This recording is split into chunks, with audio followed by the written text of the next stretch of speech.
शुभ संध्याकाळ. शुभ संध्याकाळ. रामकृष्ण हरी. कशी यूट्यूब फॅमिली? मस्तच असणार. मी पण मस्त बरं का. सगळेजण मस्त चांगलेच राहो, मस्त राहो हीच देवाकडे प्रार्थना मागा. सगळ्यांचं म्हणजे दिवस चांगला, रात्र चांगली जावो. आजचा दिवस चालला तोच खरा मानो, उद्याचं काही कोणी सांगू शकत नाही.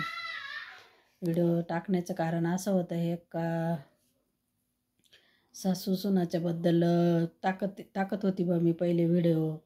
तर असं कोणाकोणाला खूप वाईट वाटायचं, कोणाच्या आईला वाईट वाटायचं, कोणाच्या बहिणीला वाईट वाटायचं, कोणाला स्वतःला वाईट वाटायचं का तुम्ही सासू सुनाचे असे व्हिडिओ का टाकता. आता का टाकता तर मला काही येड लागलं का टाकायला? जशा सुना वागत तसेच व्हिडिओ टाकणार ना मी. तुम्ही जर तसं वागत नाही तर तुम्हाला कशाला लागायला पाहिजे हो? तुम्हाला कशाला लागायला पाहिजे तुम्ही ते कानाच्या मागं सोडून द्यायचं ना.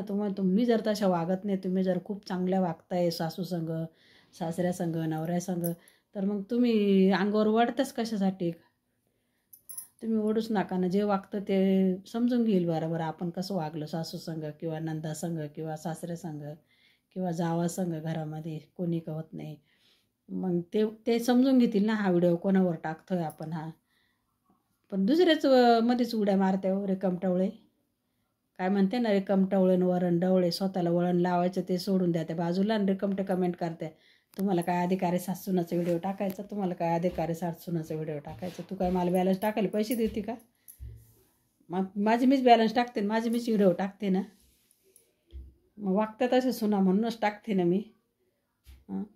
आहे का सुनांना वळणं? आहे. सुनांना किती लेकीवानी धरा हो. सासा असे लेकीवानी धरते बरं का, पण सुनांना वळणच नाही. ज्या सासूला हाऊस राहते ना सुनाला चांगलं वागवायची, ती सून कधीच चांगली निघत नाही.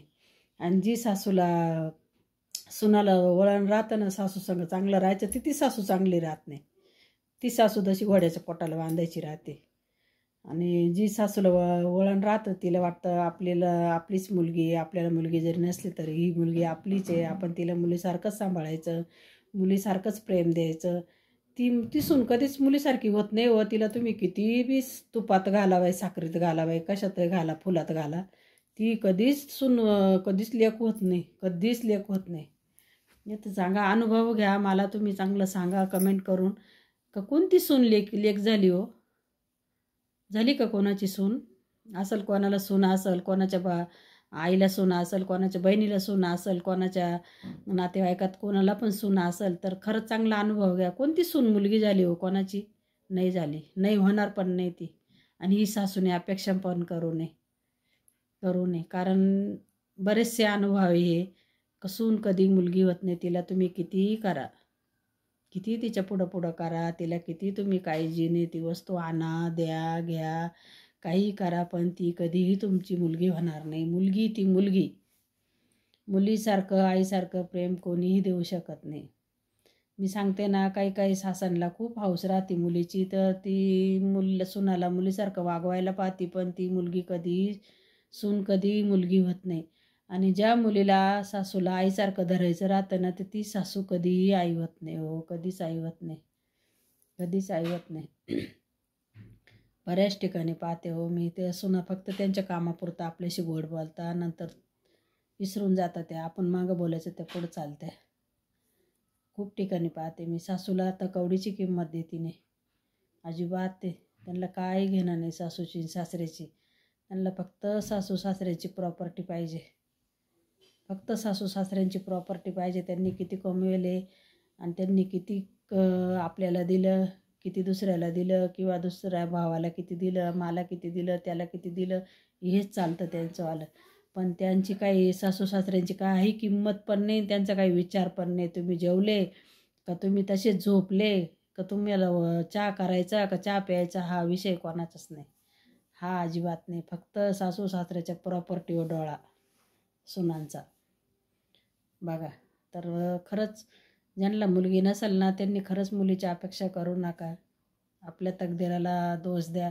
आपल्याला मुलगी देवाने दिली नाही, आपल्या तकदीरात लक्ष्मी नव्हती, आपल्याला नाही मिळाली ती, आणि दुसरी सून केली तर तिला आपण करू शकतो लक्ष्मी मुलगी म्हणून, पण ती करत नाही आपल्याला.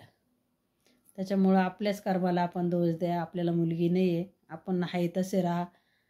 आपल्याला जसं जगता येईल आनंदात, जेवढं आनंदात जगता येईल तेवढं आनंदामध्ये जगा. आपलीच हाऊसमौस आपण करून घ्या स्वतःची.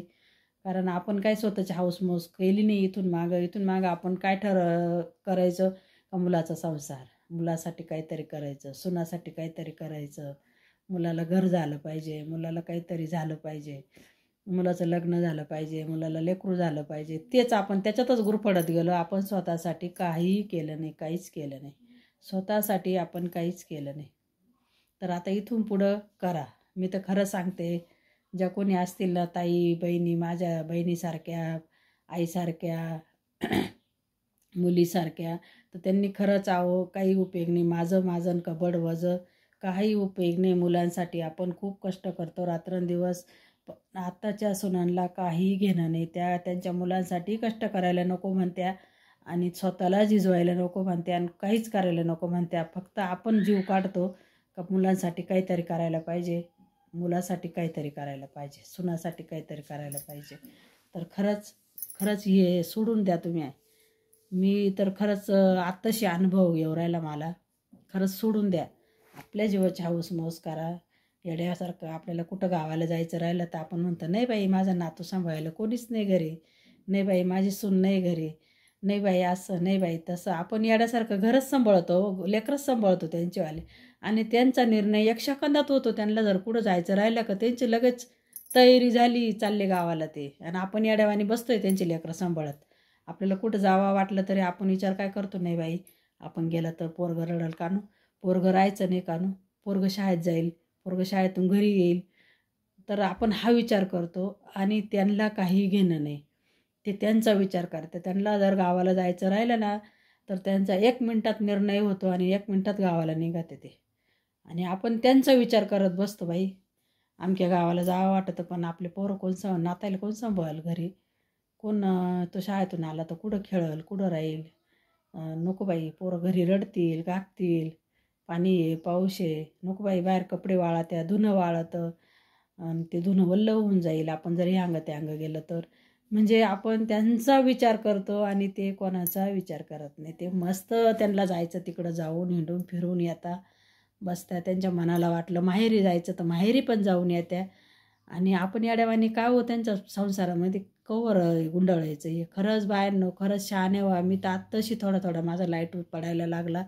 मी इतक्या दिवस फक्त माझा संसार आणि मुलांचा संसार पाहत बसले. पण आत्ता कळायला लागलं का आपण याड्यावानीच संसारच पाहतो. अजूनही आपण तेच म्हणतो.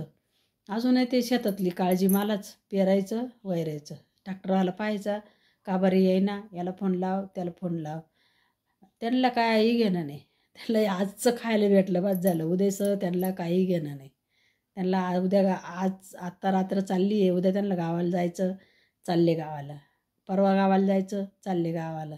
त्यांचा निर्णय जागीच ठरवतो. आपण येण्यासारखं त्यांच्या संसारात गुंडळतो. तर खरंच गुंडळू नका बायांनो. देवधर्म करा, ज्यांचे हातपाय चांगले त्यांनी खरंच वारीला जा. माऊलीच्या सोहळ्यामध्ये जो आनंद भेटतो तो कुठंच भेटणार नाही तुम्हाला.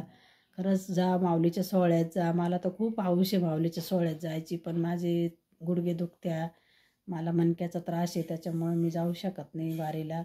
तर खरंच काही उपयोग नाही हो या संसारामध्ये, काहीच उपयोग नाही एवढं गुंडवून. काही म्हणजे काहीच उपयोग नाही. मुलांच्या संसारात खरंच झाले आपण आपल्या संसारासाठी आपण किती कष्ट केले हे त्यांना काही घेणं नाही, काहीच घेणं नाही. अजूनही आपल्याला घर सुटत नाही. तर खरंच जाऊन या पाहुण्या रावळ्यांना जात जा, भेटत जा. आणि मी पण आता इथून पुढं तसंच करणार आहे. पाहुण्या रावळ्यांना भेटायला जाणार, येणार. काही करा, तुमची मुलं सांभाळा नाही तर नका सांभाळू. मी तर आता ठरवलं आहे. नक्कीच बघा माझा व्हिडिओ कसा वाटतो मला नक्कीच सांगा. रामकृष्ण हरी.